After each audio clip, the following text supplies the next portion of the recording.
the materialistic world of the West, if one can call it, which is spreading all over the world,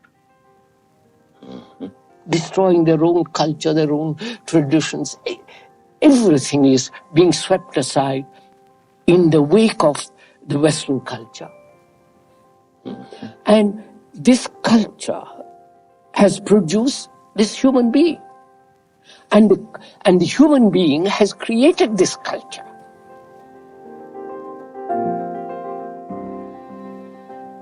Welcome to the Krishnamurti channel on the Be Here Now network.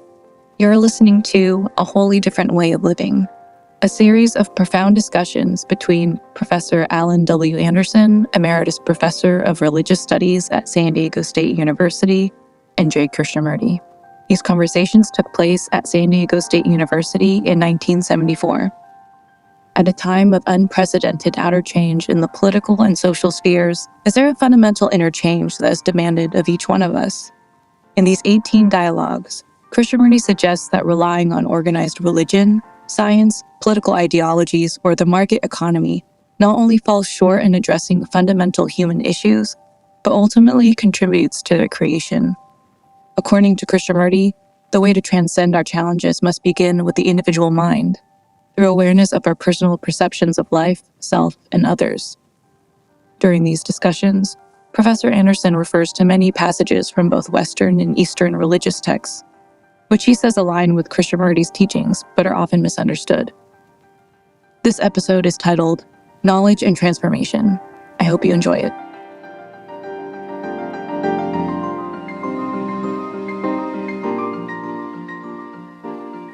Mr. Krishnamurti, I was very taken with a recent statement of yours in which you said that it's the responsibility of each human being to bring about his own transformation, which is not dependent on knowledge or time.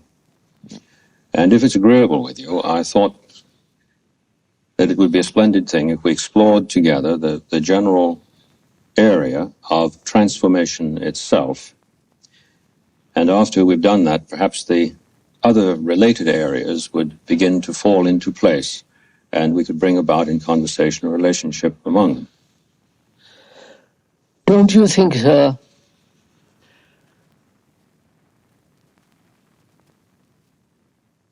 considering what's happening in the world, in India, in Europe, and in America, the general degeneration in literature, in art, and especially in the deep cultural sense, in the sense religion. Yes. There is a traditional approach, a mere acceptance of authority, belief,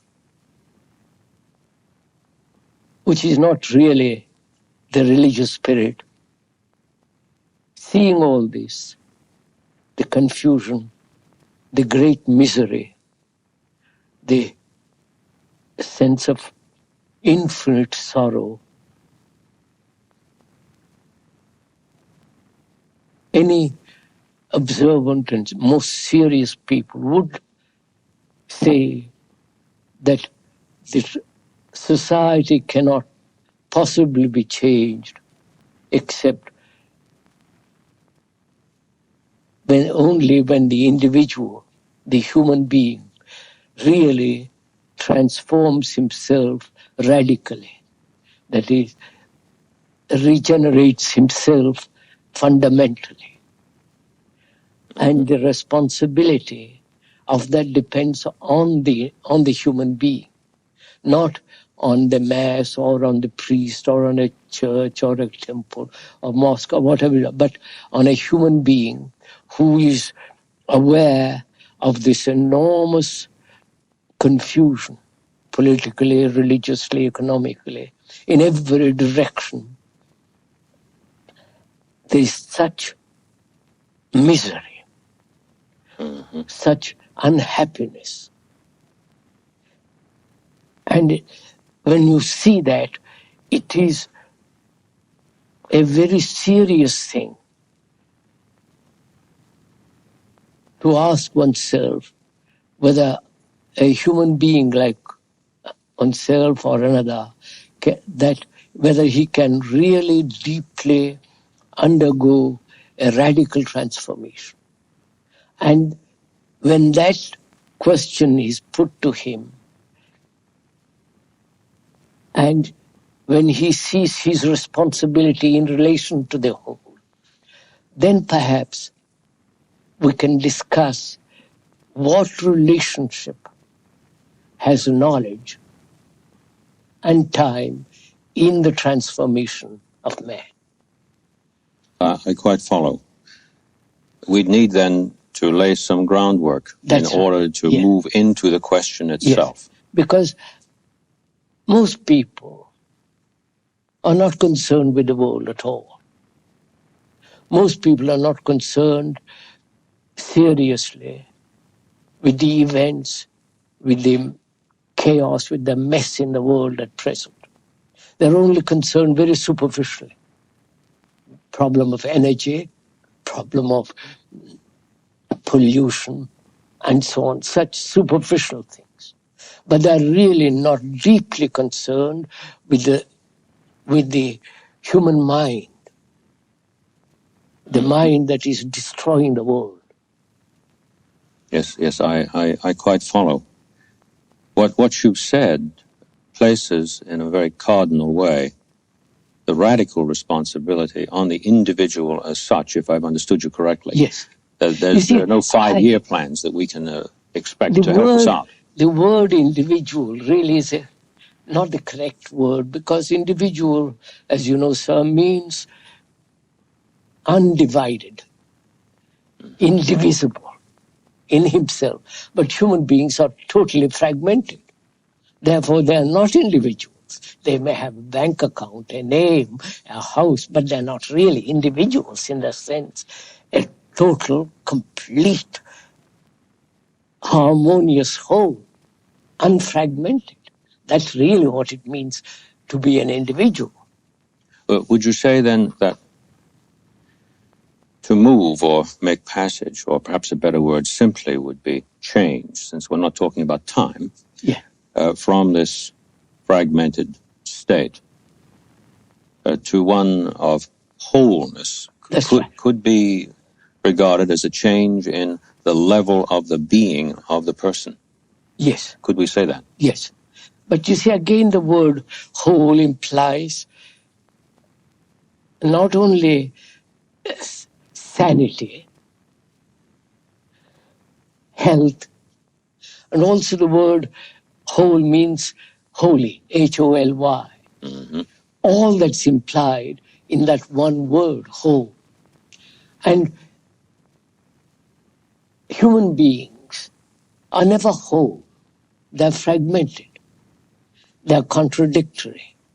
They're torn apart by various desires. So when we talk of an individual, the individual is really a human being who is totally, completely whole, sane, healthy, and therefore holy. Mm-hmm. And to bring about such a human being is our responsibility in education, politically, religiously, in every way. Mm-hmm. And therefore it's the responsibility of the educator, of everybody, not just myself, my responsibility. It's your responsibility as well as mine, as well as his. It's everyone's responsibility. Absolutely, because we have created this awful mess in the world. Mm-hmm.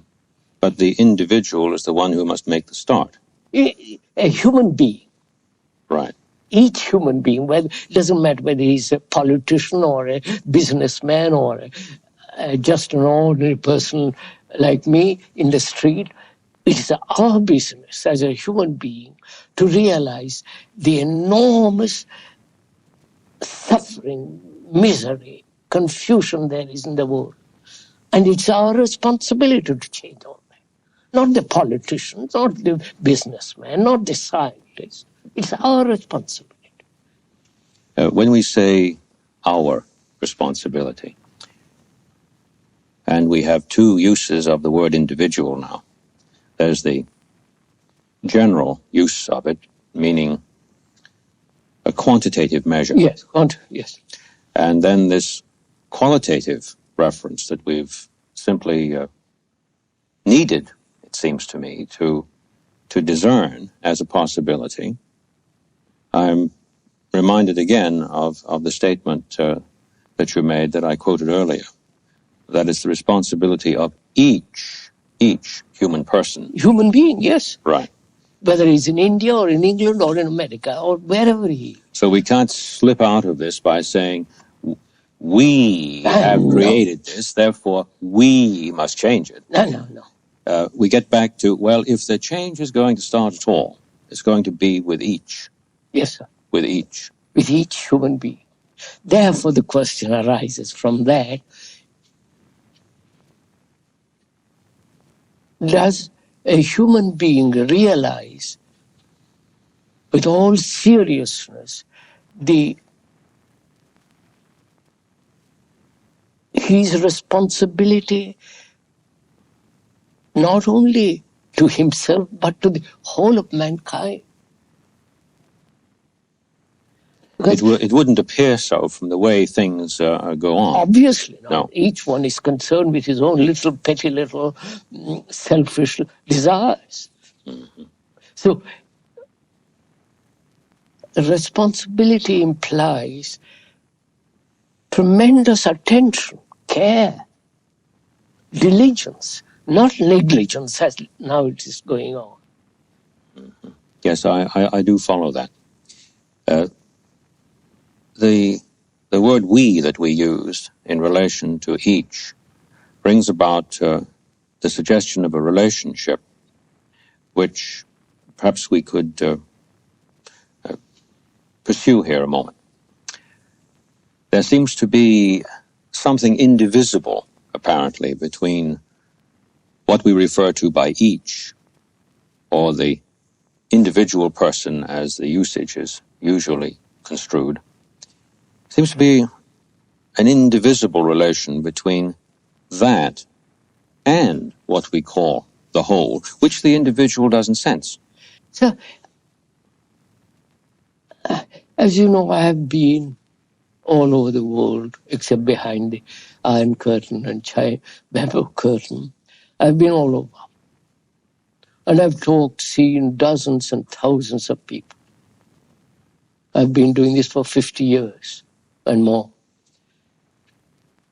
Human beings, wherever they live, are more or less the same.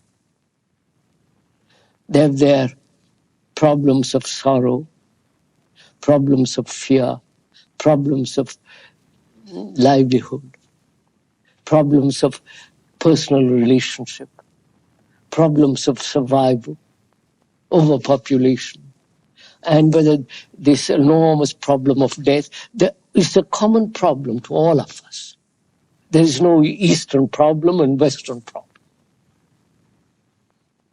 The West has its particular civilization, and the East has its own. And human beings are caught in this trap. Mm-hmm. Yes, I follow that. And they don't seem to be able to get out of it. They're going on and on and on for millennia. Therefore, the question is, how does he bring this about? As an each, as a one. The word individual, as you've just described it, seems to me to have a relationship to the word transform in itself. And I'd like to ask you whether you would agree in this. It seems that many persons have the notion that to transform a thing means to change it utterly without any relationship whatsoever to what it is as such. That would seem to ignore that we are talking about a form that undergoes a change, which form itself still abides. Yes, sir, I understand. Otherwise, the change would involve a loss. So, Totally. are we asking this question, sir? What place has knowledge in the regeneration of man, in the transformation of man, in the fundamental, radical movement in man? What place has knowledge and therefore time? Fine. Is that what you're asking? Yes, yes, I am. Because either we accept that a change that is a genuine change means the annihilation of what preceded, or we're talking about a total transformation of something that abides. Yes. So let us look at that word for a minute. Good. A revolution, in the ordinary sense of that word, means, doesn't it, not an evolution, a gradual evolution. It's a revolution. No, it doesn't mean that. Right, I agree. A revolution is generally meant, if you talk to a communist, he wants to overthrow the government. If you talk to a bourgeois, he's frightened. Mm-hmm. If you talk to an intellectual, he has various criticisms about revolution. Now, revolution is either bloody, yes, or revolution in the psyche. Yes. Outward or inner. Outward or inner. The outward is the inner. The inner is the outward. There is not the difference between the outer and the inner. They are totally related to each other. And this goes back to what you mentioned earlier, that there's no division, even though intellectually you make a distinction here, that's right, between the I and the we. We, that's right. Yes, of course. So when we talk about change, we mean not the mere bloody revolution, physical revolution, but rather the revolution in the makeup of the mind of each of human beings. Right. The way he thinks, the way he behaves, the way he conducts himself, the way he operates, he functions, the whole of that. Now, whether that psychological revolution, not evolution in the sense gradualness. No. What place has knowledge in that? What place has knowledge in something that occurs? In the regeneration of man, which is the revolution, the inward revolution, which will affect the outer. Yeah, which is not a gradual progress. No, obviously. No, that's right. The gradual process is endless. Exactly. So we're talking about an instant qualitative change. Right. Again, when you use the word instant, it seems as though suddenly it is to happen. That's why I'm rather hesitant in using the word instant. We'll go into a minute. First of all, sir, let's be clear what you and I are talking about, if we may. We see objectively the appalling mess the world is in, right? Yes. The misery, the confusion, the deep sorrow of man. Oh, yes. I can't tell you what I feel when I go around the world. The pettiness, the shallowness, the emptiness of all this, of the so-called Western civilization, if I may use that word, into which the Eastern civilization is being dragged into. And we are just scratching on the surface all the time. And we think the mere change on the surface a change in the structure is going to do something enormous to human beings. On the contrary, it has done nothing. I mean, it polishes a little bit here and there, but deeply, fundamentally, it doesn't change man. So when we are discussing change, we must be, I think, fairly clear that we mean the change in the psyche, in the very being of human beings. That is, in the very structure and nature of his thought. A change at the root. At the root. At the root itself. Root. And therefore, when there is that change, he will naturally bring about a change in society. It isn't society first, individual or individual first. It is the human change which will transform the society. They are not two separate things. Now, I must be very careful that I understand this precisely. I think I discern now why in the statement you said, which is not dependent on knowledge or time. Yes. Because when this person changes, this each human being changes, the change that begins in society is a change that is in a non-temporal relationship with the change in the each human being. Yes, so, I follow. After all, human beings have created this society. By their greed, by their anger, by their violence, by their brutality, by their pettiness, they have created this society. Precisely.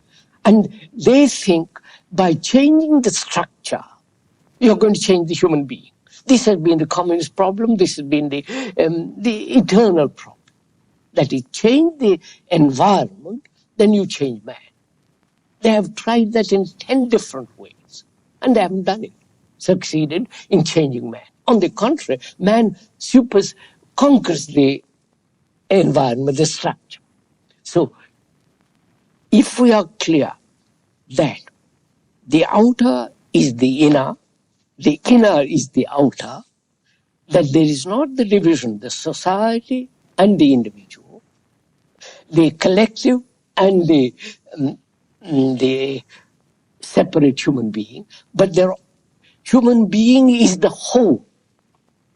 He is the society, he is the separate human individual, he is the factor which brings about this chaos. Mm-hmm. Mm-hmm. Yes, I'm following that very closely. He is the world and the world is him. Yes. Therefore, if he changes, the whole thing everything changes. If he doesn't change, nothing changes. I think this is very important because we don't realize, I think, this basic factor that we are the world and the world is us. That the world isn't something separate from me and me separate from the world. You're born in a culture, Christian or Hindu or whatever culture you're born in, you are the result of that culture. Mm-hmm. Mm-hmm. And that culture has produced this world. The materialistic world of the West, if one can call it, which is spreading all over the world, mm-hmm. destroying their own culture, their own traditions. Everything is being swept aside in the wake of the Western culture. Mm-hmm. And this culture has produced this human being. And the human being has created this culture. Exactly. I mean, he has created the painting, the marvelous cathedrals, marvelous technological things going to the moon and so on, so on. So human beings have produced it. It's the human beings that have created the Russian society in which we live. It's the immoral society in which we live, which human beings have created it. Oh, yes, there's no way to know that. And therefore, the world is you, you are the world. There is no other thing. If we accept that, if we see that, not intellectually, but feel it in your heart, in your mind, in your blood that you are that, then the question, is it possible for a human being to transform himself inwardly and therefore outwardly? I'm very concerned to see this as clearly as I can in terms of two texts that come to my mind, which we could say possess an inner meaning. And because of this inner-outer thing that we've spoken about in the divided approach that is made to Scripture, there's a tremendous irony here. Yes. I'm thinking of that, to me, wonderful text in St. John's Gospel, in 3rd chapter, which says, and I'll try to translate this as the Greek has it, the one who is doing the truth is coming to the light. It isn't that he does the truth, and then later he comes to the light. And it isn't that we could say from the pulpit, I will tell you what the truth is. If you do it, then you'll see the light. Because we're back again to what you mentioned earlier, the non-temporal relationship between the action, which itself is the transformation, Yes, correct. and the marvelous vista of understanding, which is not an if-then thing, but is truly concurrent.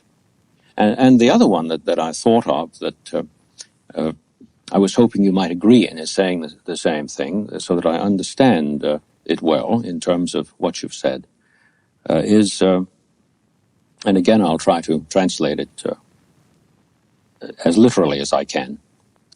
God is love, and the one abiding in love is abiding in God, and God is abiding in him. Correct. I put the ing on all those words because of the character of the language itself. It doesn't read too. One wouldn't want to translate that for pulpit reading, perhaps, but that's the real sense of it. And this inging along gives the feeling that there's an activity here. That is not bound by it isn't a static state. It isn't something you intellectually accept it and leave it like that. Then it's death. There's nothing in it. Yes. That's why, you see, sir, we have divided the physical world as the East and the West. We have divided religions, Christian religion, and Hindu, Muslim, Buddhist. And we have divided the world into nationalities. The capitalists, the socialists, the communists, and the other people. So we have divided the world, and we have divided ourselves as Christians, non-Christians. Yes. We have divided ourselves into fragments, opposing each other. So where there is a division, there is conflict. Precisely. I think that's a basic law. Where there's a division, there's conflict, but in terms of that word knowledge, it appears that people believe to start with that division is there. Yeah, and they operate on that radical belief. That's that right? why I'm saying it's so important to understand from the beginning in our talk, in our dialogue, that the world is not different from me and I am the world. It may sound rather simple, very simplified, simplistic, but it has got very deep, fundamental meaning if you realize what it means. Not intellectually, but inwardly, the understanding of it. Therefore, there is no division. The moment I say to myself, when I realize that I am the world and the world is me, I am not a Christian nor a Hindu nor a Buddhist, nothing. I am a human being. I was just thinking when you were saying that how certain kinds of philosophical analysis would approach that. And in terms of the spirit of what you've said, this really is almost a cosmic joke, because on the one hand, as you said, it might sound simplistic. Some would say it is. Therefore, we don't have to pay attention to it. Others would say, well, it's probably so much in want of clarity, even though it's profound, that it's some kind of mysticism out I here. know, and we're back and forth with the division again. As soon as that happens. That's right. Yes, I do follow you. So, if that is clear, that there is, that human mind has divided the world in order to find its own security, which brings about its own insecurity. When one is aware of that, then one must inwardly as well as outwardly deny this division. As we and they, I and you, the Indian and the European and the communist, you cut at the very root of this division. Therefore, from that arises the question, can the human mind, which has been so conditioned for millennia, can that human mind, which has acquired so much knowledge in so many directions, can that human mind change, bring about a regeneration in itself, and be free to reincarnate now? Now. Yes. That's the question. Exactly. Reincarnate now. It would appear from what you've said that one could say that the vast amount of represented knowledge and accretion of centuries is a discussion we've been having with ourselves, regardless of which culture we're speaking about, as a commentary on this division. Absolutely. Without really grasping the division itself. Yeah. And of course, since the division is infinitely divisible. Of course. Why don't you divide? Go on division. Exactly. Then we can have tome after tome after tome, libraries after libraries, mausoleums of books without end, because we're continually dividing the division. That's right. Yes, I follow you. And you see, that's why culture is different from civilization. Culture implies growth. Oh, yes. Oh, yes. Now, growth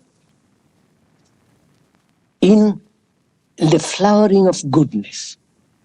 Lovely phrase. Lovely phrase. That is culture.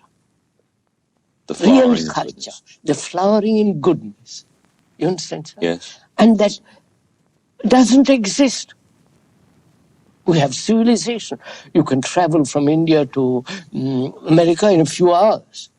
You have better bathrooms, better this and better that, and so on, with all the complications that it involves. That has been the Western culture, which is absorbing the East now. So, the goodness is the very essence of culture. Mm-hmm. Religion is the transformation of man. Not all the belief churches and the idolatry of the Christians or the Hindus. That's not religion. So we come back to the point. If one sees all this in this world, observes it, not condemn it or justify it, just to observe it, then from that one asks, man has collected such enormous information, knowledge, and has that knowledge changed him into goodness. You follow? Yes. I follow. Into a culture that make him flower in this beauty of goodness. It has not. No, it has not. Therefore, it has no meaning. Excursions into defining goodness is not going to help us. I mean, that you can give explanation, one definition, but that's not, definitions are not the reality. No, of course not. The word isn't the thing. The description isn't the described. Precisely. So, we'll come back again. Yes, let's do. Because I personally, I'm tremendously concerned with this question. How to change man?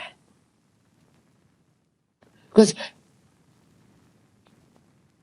I go to India every year for 3 months or 5 months, and I see what's happening there, and I see what's happening in Europe, I see what's happening in this country, America, and it's something, I can't tell you what shock it gives me each time I come to these countries. The degeneration, the superficiality, the intellectual concepts galore, without any substance, without any basis or ground in which the beauty of goodness, of reality can grow. Now, so saying all that, what place has knowledge in the regeneration of man? That is the basic question. That's our point of departure. Good. And the knowledge that we have pointed to so far that has emerged in our discussion is a knowledge which in itself has no power to effect this transformation. No, sir, but knowledge has a place.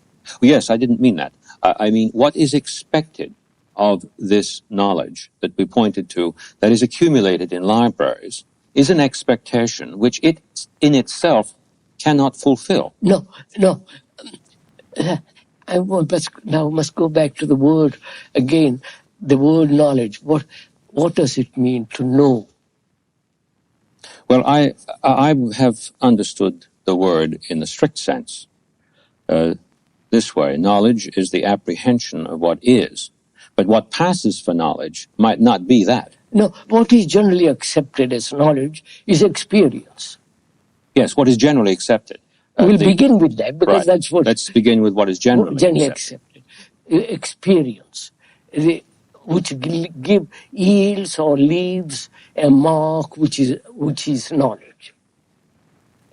That accumulated knowledge, whether in the scientific world or in the biological world or in the business world or in the world of the mind, the being, is the known. The known is the past.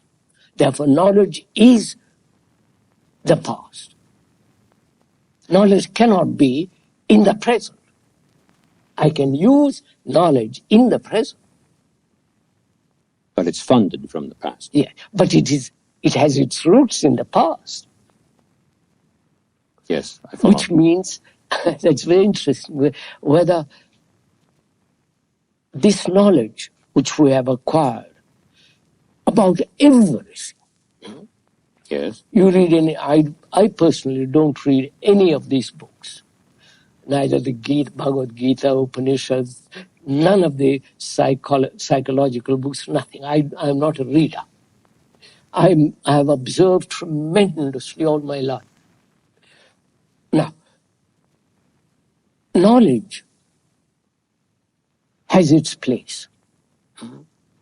Oh, yes. Let's be clear. Yes. That's yes, in the practical order. Practical, technological. Exactly. I must know where I'm going. Precisely. Physically and so on, yes. so on, so on. Now, what place has that, which is human experience as well as scientific knowledge, what place has that in changing the quality of a mind that has become brutal, violent, petty, selfish, greedy, ambitious, and all the rest of that. What place has knowledge in that? Well, going back to the statement we began with, namely that this transformation is not dependent on knowledge, No. then the answer would have to be it doesn't have a place. Therefore, let's find out what are the limits of knowledge. Yes, of course. Where is the demarcation? Freedom from the known. Yes. Where does that freedom begin? Good. You understand? Yes, now I know precisely the point at which we're going to move from. Yeah. Where does that freedom begin? Which is not dependent on this funded accretion from That's the past. Right. So, human mind is constructed on knowledge. Yes. Has evolved through millennia on this accretion, on tradition, on knowledge. Yes. It is there. And all our actions are based on that knowledge. Which by definition must be repetitious. Obviously. Of course. And it is a repetition. Mm-hmm.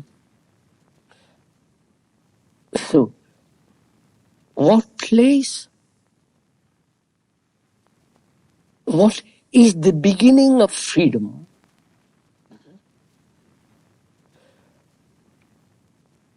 In relation to knowledge.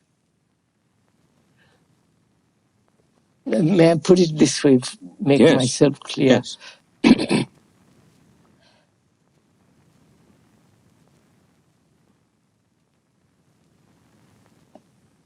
I have experienced something yesterday that has left a mark. That is knowledge. And with that knowledge, I meet next experience. So, the next experience is translated in terms of the old. And therefore, that experience is never new. So in a way, if I understand you correctly, you're saying that the experience that I had yesterday, that I recall, recollection, upon my meeting something new, that appears to have some relationship to it. I approach on the basis of holding my previous knowledge up as a mirror in which to determine the nature of this new thing that I have confronted. Quite. Yes. And this could be a rather crazy mirror. Generally it is. So, you see, that's what I mean. Yes, I follow. Where is the beginning, or where is freedom in relation to knowledge? Or is freedom something other than the continuity of knowledge? Must be something other. Which means, if one goes into it very, very deeply, it means the ending of knowledge. Yes. And what does that mean? What does it mean to end knowledge? Whereas I have lived entirely on knowledge. It means that immediately. I mean, see what is involved in it, sir. I met you yesterday. And there is the image of you in my mind. And that image meets you next day. Yeah. The image meets you. The image meets me. And I have a dozen images. Or 100 images. So, the image is the knowledge. Mm-hmm. The image is the tradition. Mm-hmm. The image is the past. Now, can there be freedom from that? If this transformation that you speak of is to happen, is to come to pass, There must be. Of course. Therefore, how is we can state, but how is the mind which thrives, acts, functions on image, on knowledge, on the known? Where is it? How is it to end that? Yes. How am I? Take this very simple fact. You insult me or praise me. That remains a knowledge. With that image, with that knowledge, I meet you. I never meet you. The image meets you. Exactly. Therefore, there is no relationship between you and me. Yes, because between us, this has been interposed. Obviously. Yes. Therefore, how is that image to end? Never to register. You follow? I can't depend on someone else to end it for me. Therefore, what am I to do? How am I? How is this mind, which is registering, recording all the time, is the brain function of the brain is to record all the time. How is it to be free of knowledge? When you have done some harm to me, personally or collective, whatever way, you have insulted me, you have flattered me. How is the brain not to register that?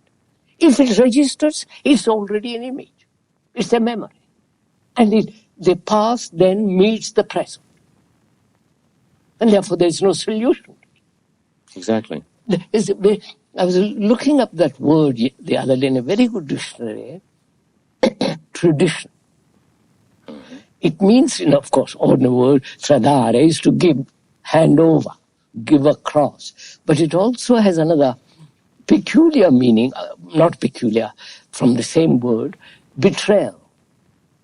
Oh, yes, traduce. Tradu. And in discussing in India, this came out, betrayal of the present. If I live in tradition, I betray the present. Yes, I do see that. Which is knowledge, betrays the present. Which is, in fact, a self-betrayal. That's right. Yes, So, yes. how is the mind which functions on knowledge? How is the brain which is recording all the time? Yes. To see the importance of recording and not let it move in any other direction. That is, let me put it this way. Very simply, you insult me, you hurt me by word, gesture, by an actual act. That leaves a mark on the brain, which is memory. Yes. That memory is knowledge. That knowledge is going to interfere in my meeting you next time. Obviously. Now, how is the brain, and also the mind, how is the brain to record and not let it interfere with the present? Well, the person must, it seems to me, take pains to negate. I don't know. See what is implied. I know, but see how am I to negate it? How is the brain whose function is to record, like a computer is recording? Yes. I didn't mean to suggest that it negates the recording, but it's the association, the translation of the recording into an emotional complex. How is it? That's just the point. How is it to end this emotional response when I meet you next time, you who have hurt me? That's the problem. That's the place from which we, in the practical order, in our relation to ourselves, must then begin. Yeah. Exactly. There is a an aspect of this that interests me very much in terms of the relation between the theoretical and the practical. So, to me, theory has no reality. Well, let me put it this way. Theories have no importance to a man who is actually living. May I say what I mean by theory? I don't think I mean what you think I mean by it. I mean theory in the sense of the Greek word theoria, a spectacle. What is out there that I see. And the word is therefore very closely related to what you've been talking about in terms of knowledge. And yet it is the case that if we see something, that something is registered to us in the mind in terms of a likeness of it. Otherwise, we should have to become it in order to receive it, which in the material order would annihilate us. It seems to me, if I followed you correctly, that there is a profound confusion in one's relationship to that necessity for the finite being and what he makes of it. And insofar as he's making the wrong thing of it, he's in desperate trouble and can only go on repeating himself. And in such a repetition, increasing despair. Have I distinguished this correctly? You see,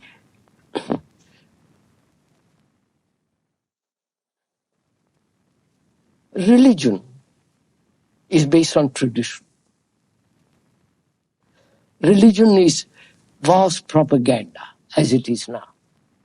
In India, here, anywhere else, propaganda of theories, of beliefs, of idolatry, worship.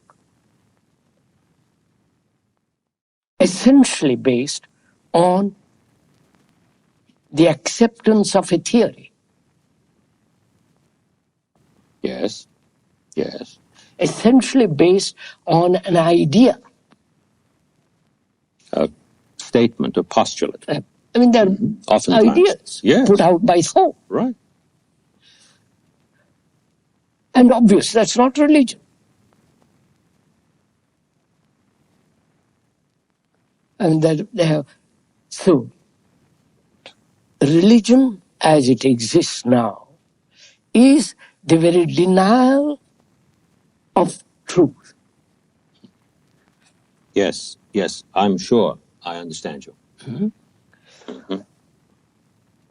And if a man like me or like wants to find out, discover what the truth is, he must deny the whole structure of religion as it is, mm-hmm. which is idolatry, propaganda, fear, yes, division, you're Christian, I mean, all that nonsense. And be a light to oneself. Not in the vain sense of that word, or light, because in darkness, the world is in darkness. And a human being that has to transform himself has to be a light to himself. And light is not lit by somebody else. So there's a point at which he must stop repeating himself. Is that correct? Correct. In a sense, we could use the analogy perhaps from surgery. Something that has been continuous is now cut. Yes. And cut radically. Not just fooled around, but really cut. We haven't time to fool around anymore. Exactly. The house is on fire. At least I feel this enormously, that things are coming to such a pass, we must do something, each human being. Not in terms of better houses, better security, more this and that, but basically to regenerate himself. But if the person believes that in cutting himself from this accretion, that he is How can you killing himself, then he's going to resist that idea, isn't he? Of course, of course. Therefore, he has to understand what his mind has created. Therefore, he has to understand himself. So he starts observing And himself, which is the world. Yes. Not learning 5 languages to And be of able God's to sake, construe. that's all I know about. No. Yes, yes. I'm going to schools where you learn sensitivity and all that rubbish. The point that you're making, it seems to me, is made also by the great Danish thinker Kierkegaard, who lived a very trying life in his own community, because he was asking them, it seems to me, to undertake what you're saying. He was saying, look, if I go to seminary and I try to understand what Christianity is by studying at my desk, then what I'm doing is appropriating something here. But then when do I know when I've appropriated it fully? I shall never know that point. Right. Therefore, I shall forever appropriate it and never do anything about it as such, as a subject. The person who must risk the deed, not the utterance of what someone has said before, or not simply thinking through what someone has thought before, but actually embodying the meaning through the observation of myself in relation to that. Quite. And that has always seemed to me a very profound insight. But one of the ironies of that is, of course, in the academy, we have an endless proliferation of studies in which scholars have learned Danish in order to understand Kierkegaard. And what they're doing is, to a large extent, if I haven't misjudged the spirit of much that I've read, is simply perpetuate the very thing he said should be cut. I do have this very strong feeling that profound change would take place in the academy, of which you know I'm a member. If the teacher were not only to grasp this that you've said, but take the risk of acting on it, since if it isn't acted on, if I've understood you correctly, we're back again where we were. We have toyed with the idea of being valiant and courageous, but then we have to think about what's involved before we do, and then we don't do. Quite. We think and don't do. Therefore, sir, the word is not the thing. The description is not the described. And if you are not concerned with the description, but only the thing what is, then we have to do something. When you are confronted with what is, you act. But when you are concerned with theories and speculations and belief, you never act. So there isn't any hope for this transformation, if I've understood you correctly. If I should think to myself, that just sounds marvelous. I am the world, and the world is me, while I go on thinking that the description is the described. There is no hope. So we're speaking about a disease over here, and we're speaking about something that has been stated as the case. And if I take what has been stated as the case, as the case, then I'm thinking the description is the described. Of course. And I never get out. So it's like a man who is hungry. Any amount of description of the right kind of food and the beauty of the food will never satisfy. He's hungry, he wants food. So all this implies, doesn't it, sir? Several things. First, can there be freedom from knowledge? And knowledge has its place. Mm-hmm. Can there be freedom from the tradition as knowledge? From the tradition as knowledge, yes. Can there be freedom from this separative outlook? Me and you, we and they, Christian, all this divisive attitude or activity in life. Those are the problems we have to. That's what we must attend to as we move along through our dialogues. Yes. So first, can the mind be free from the known? I mean, not verbally, but actually. Yes. I can speculate about what is freedom, what is all the rest of it. But see the necessity, the importance that there must be freedom from the known. Otherwise, life becomes repetitive, continuous, superficial scratching. It has no meaning. Of course. In our next conversation together, I hope we can begin where we've just left off.